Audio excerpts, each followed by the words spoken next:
Hi everyone, I'm Nick, and welcome to my TED Talk on how we can do disaster reconstruction in the Caribbean better in the wake of the devastation of Hurricane Beryl, and how we can unite under one banner of government, humanitarians, United Nations, development agencies, private sector, civil society, and the public at large to do one unified Caribbean response to help the islands of Kaku, of Petite Martinique, Canouan, Union, and Mayreau, and Bequia, and others to recover from this disaster, and to build back better, and to ensure that we have the full response capacity possible in the Caribbean region for the 2024 hurricane season and beyond, because these storms are the new normal.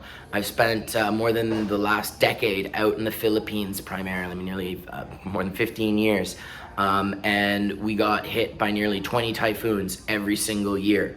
The government there has done an amazing job at building their disaster preparedness, but I can understand here in the Caribbean, where you've got 33 micronations, that it's a lot more challenging to build capacity and to coordinate. So I'm going to talk a little bit today about what I'm calling Project Union, and these are a set of ideas, a holistic plan for disaster reconstruction, disaster response in the future, and disaster preparedness and climate change mitigation to build the capacity of the Caribbean region and in general the global south. So, before I begin, I'd like to thank everyone who was part of the Hurricane Beryl response. Literally tens of thousands of people, cruisers, yachties, private sector, volunteers loading boats, fishermen, international agencies, Samaritan's Purse, World Central Kitchen, GSD, Soul Relief, Cruisers Aid, Hope Fleet, SSCA. Wow, the list of organizations that were involved in this response, faith-based groups, was incredible. And I want to thank from the bottom of my heart, especially the team from Operation Cruisers Aid. You know who you are. Out of nowhere, a group of cruisers and yacht owners down in Trinidad and Grenada organized informally in response to the hurricane, and wow, coordinated more than 100 volunteers and donors. Probably more than 1,000 people were involved in some way or another in terms of getting to the islands, getting relief supplies in, getting Starlink, getting generators set up, getting chainsaws there, just providing an invaluable service in the first 10, 14 days of the response. So from the bottom of my heart to the team that organized that informal response, and to all the boats, all the volunteers on the ground, all the local people, all the international donors, thank you. We've got some great ideas about how we can formalize that system and how we can do better in the future. But let's face it, OCA, all of you, Red Cross, UN, government, CDEMA, we can all do better in terms of how we do disaster response and reconstruction in the Caribbean. But innovation is hard. The large organizations with the money, they struggle to innovate, to shift the massive ship that they're driving. That we don't have the capital at the base of the socioeconomic pyramid for innovation. The charity sector and the nonprofit sector is starved of the ability to innovate. So I'm going to present to you today a plan, a design. I like to think of myself in different ways. One of the ways I think of myself is as a systems designer, a systems thinker, but I work with natural systems primarily, agricultural systems, human systems, organizational systems, but I try and design in a way that nature works. The permaculture design framework is one of the best frameworks that I've found, but I use as many frameworks and mental models and sets of domain knowledge and experiences as possible to try and integrate this idea, this design for you. But I'm just Nick. I'm one person. When this started, I was basically on vacation with my family in Trinidad.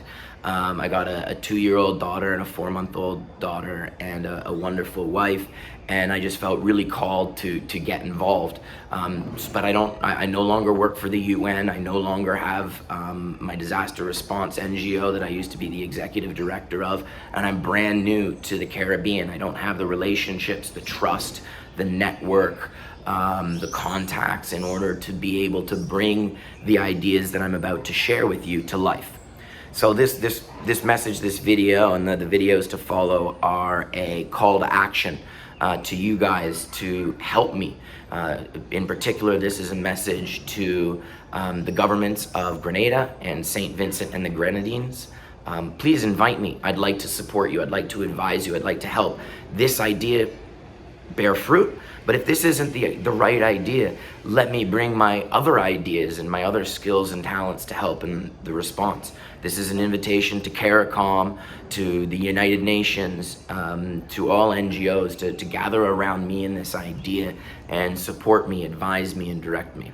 So I recognize that I am humble. I come to this with no ego. I have no funding, no resources, no network to really make this happen. That's why I'm counting on you. I'm the designer, and I'm bringing you the ideas. So let's begin.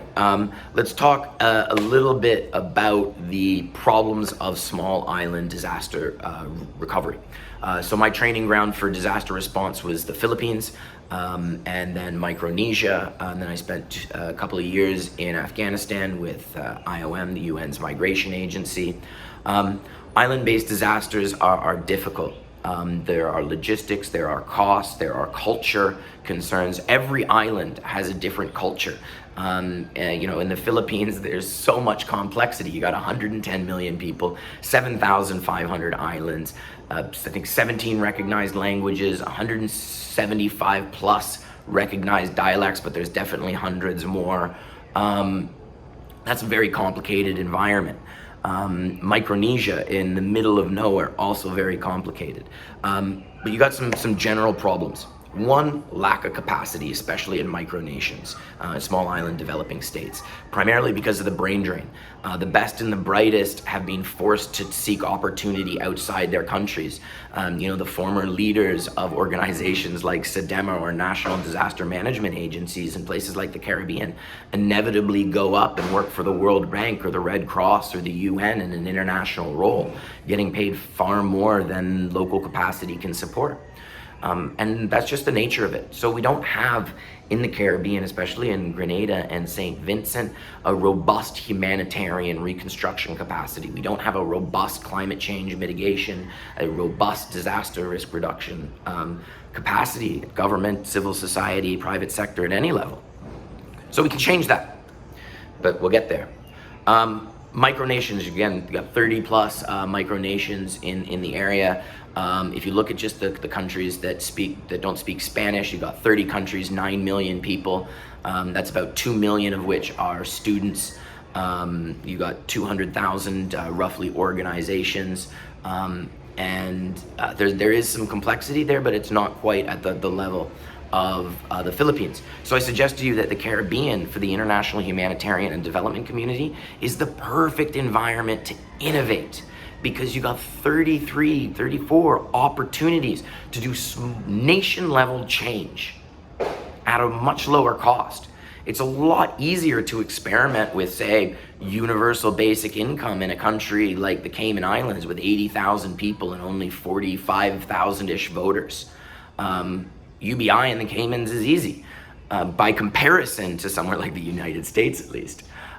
In Guyana, you got the fastest growing economy in the world. Again, another country where you could innovate with AI and digital transformation, and AI in education, AI in agriculture, and fourth industrial revolution tools and technologies. Because the government there has the money. The budget's going up extremely fast. And yeah, there's exciting ideas in the Caribbean and lots of potential. You've also got the logistics. It's really hard to get the supplies to a small island state. You have a lack of locally grown food because culturally the agricultural revolution has destroyed the ability of these islands to self-sustain themselves. I don't know what the stat is. I think the Caribbean imports roughly 80% of its food, which is absolutely ridiculous, because you've got Guyana, Suriname with great agricultural potential, Trinidad, Jamaica, Dominican, Cuba, all of with lots of arable land. But we've lost some of our agricultural techniques and the ability to backyard farm at small scale. And money does grow on trees. They're called fruit trees and nut trees. But yeah, so you got logistics, and then the big one, the cost of international high capacity staff is huge.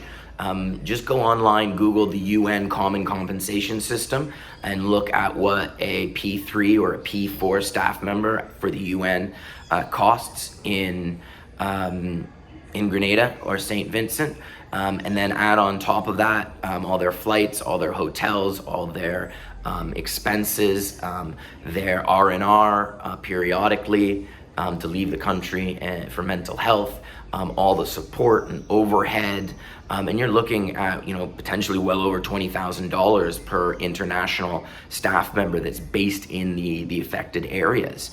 That's huge. And those people are very valuable because they're professionals and they've been doing this for much of their lives. This is their career. So I'm not saying that we don't want them, but as quickly as possible, we should be transitioning off of international staff and onto Caribbean staff, because we want as much of the tens of millions of dollars that are potentially going into this response to get spent in the Caribbean. All the lumber, all the cement, all the sand, all the labor, it should all be coming from CARICOM nations or from nations in the region, because you can also tap Nicaragua, Costa Rica, and the amazing talent pools there. So this is my best design that I'm going to keep going through, but help me improve it. This is a crowdsourced attempt to get you on board with designing the best possible reconstruction effort for the Caribbean and the hurricane affected populations. So first thing, so I'm trying my best. I know everyone is busy, so I'm trying to keep this short, but I'm going to do other videos to explain more of these ideas. So let's get to the solutions, and please, I'm looking for all of your advice, which is why I'm going to start with talking about an advisory board.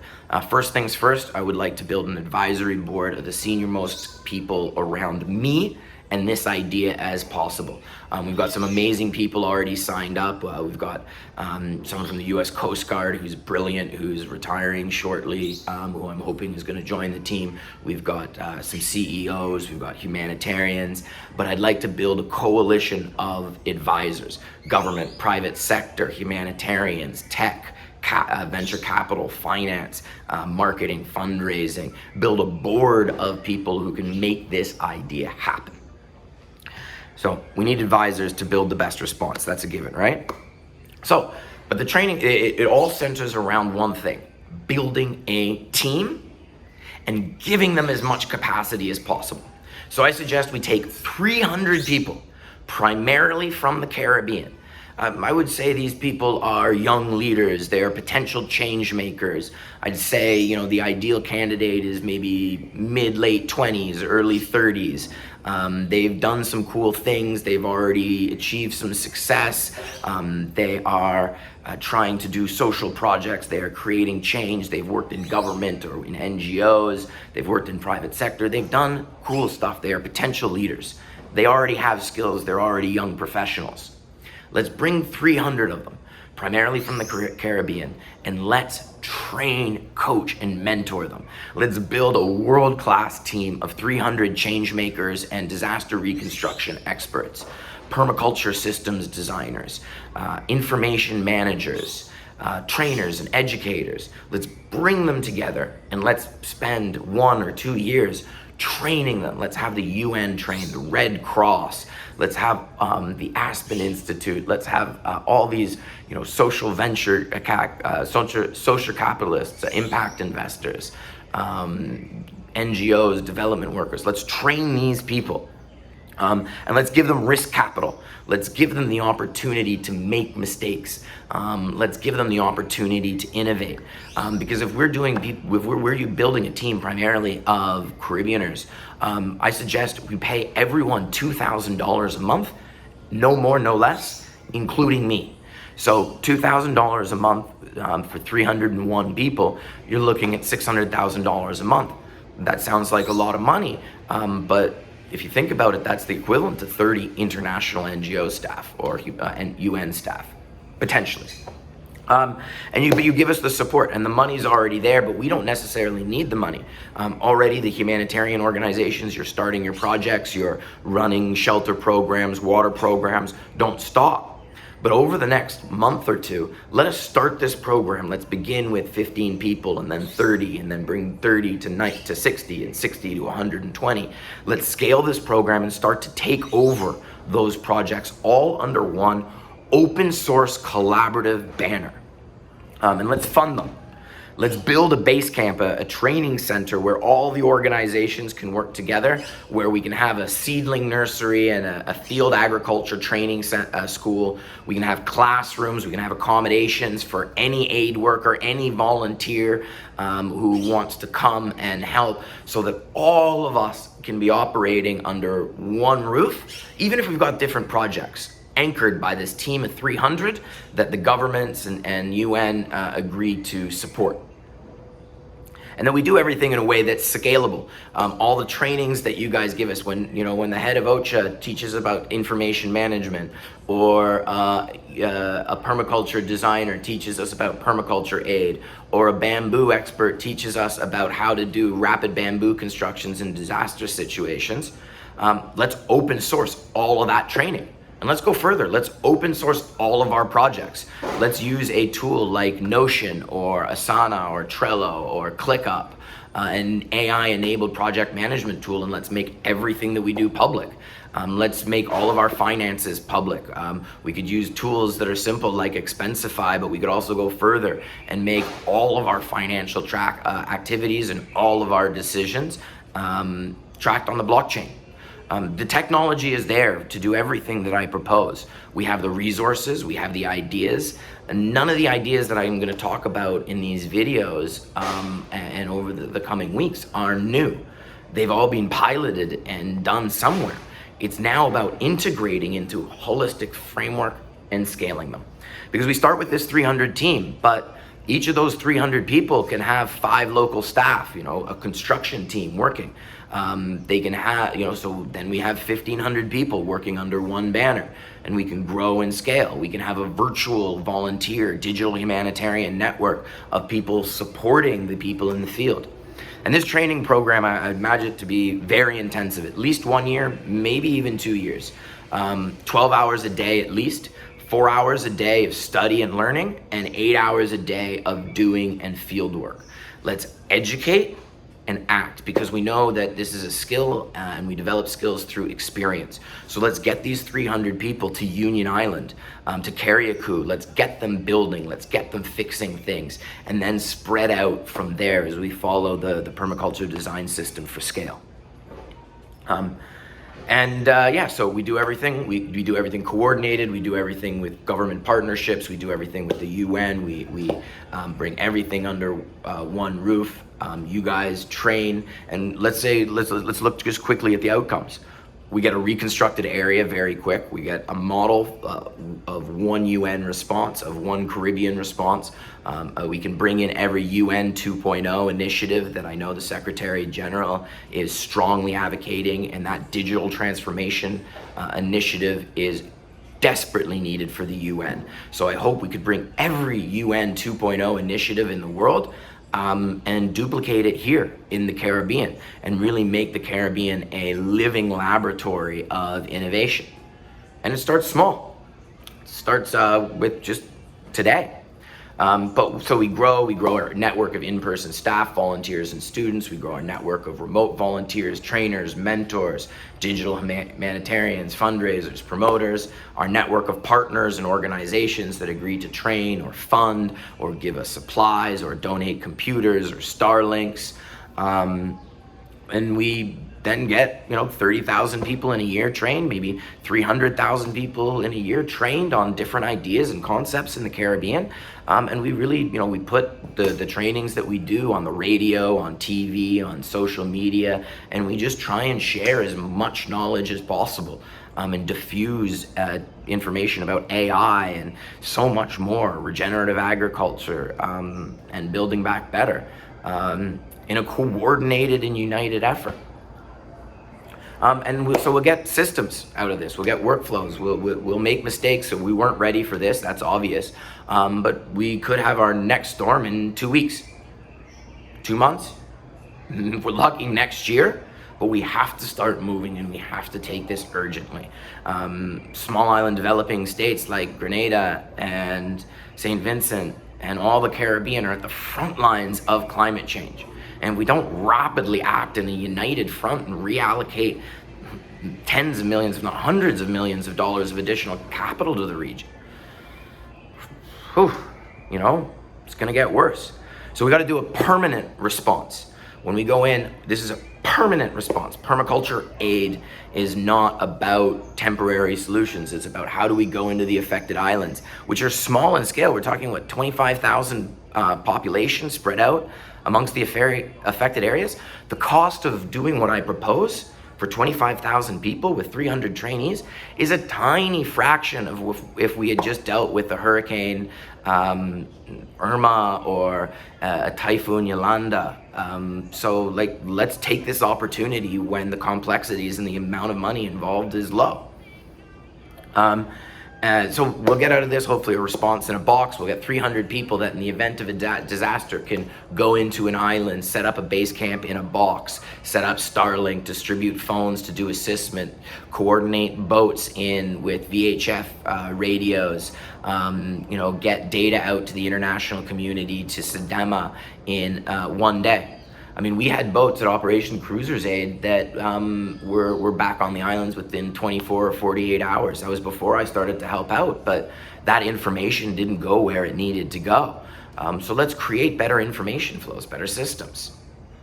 So what I'm calling for right now to get started is advisors, partners, people to show their interest in this program. So there's going to be a form attached with this video. Please express your interest. I'll set up a Calendly so that you can meet with anyone. And then I want to raise $50,000 of risk capital. That risk capital is for salaries, for people to build this idea. It's for incorporation. I think we should incorporate potentially as a foundation company model in the Cayman Islands. I think that's a good legal model, a good, reliable financial jurisdiction with all the AML, KYC, and regulations in place to properly monitor a innovative the disaster response NGO and organization.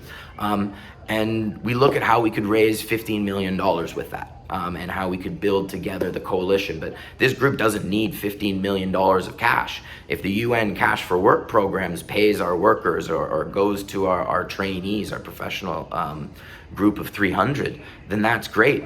We can get materials from different organizations. We can get Toshiba and Dell to donate the computers, Samsung to donate the laptops and the tablets. We can get Starlink to donate the Starlinks and the subscriptions. We can get Digicel and others to give free data to our team. So that $15 million, that would be the ideal number in my head, but it could actually be way smaller than that to run this operation, as long as we can tap into funds elsewhere.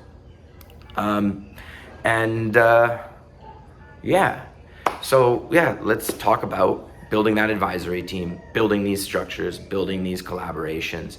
I'll share more videos after this. Please watch them. I'll be sharing more links about risk capital, about permaculture design, some other ideas that I'd like to share. And let's build that advisory team. Let's talk, let's get the conversation going about how these ideas might work, how we could expand on them, how we could scale on them, how we could make them faster. Because one person could fund all of this. There's an amazing man in the Cayman Islands, Ken Dart. He's done fantastic work in education and STEM, very successful businessman. His net worth is in the tens of billions. and he could fund this entire operation all on his own. And any UN agency could do this. But I'd love to see 10 different UN agencies throw in $1 million under this program, so that we have more buy-in. I'd love to see governments throw in money, see DEMA throw in money, CARICOM throw in money, World Bank throw in money. Let's build the largest tent of funds so that the risk is reduced as we try and innovate. And yeah, so that's my call to action. Thank you everyone for listening to this very long video. I apologize for going so long. My wife tells me I talk too much, but I feel that this was necessary to share, and I will do more videos to share more of these ideas. But please, my call to action is express interest in joining our advisory team, or partnering with us, or collaborating with me. Express your interest in being a trainee, a trainer, a donor. Reach out to me if you want to have a 15-minute meeting. Let's set up a Calendly. I'm going to start doing public AMAs to talk about this as early as tomorrow on Thursday at 3 p.m. We can do a Google Meet. Everyone can get together and we can talk about this idea. But we got to start with that $50,000. Got to get the legal registration, a legal board of directors, do all of the paperwork, all of the setting up of expense systems, etc., so that no matter what, there can be no possible thought of corruption or lack of transparency. Let's just do things right. We know how to do it. You guys know how to do it. But our systems are difficult to change. The international humanitarian system is massive. So let's do better. Let's innovate. Let's work with me. Let's sit down at the table. Let's start putting together money. Let's start putting together projects, and let's work together for one Caribbean, one UN response, and let's try and make the Caribbean more resilient, and let's bring back the beauty, the paradise as quickly as possible. So thank you everyone for your time.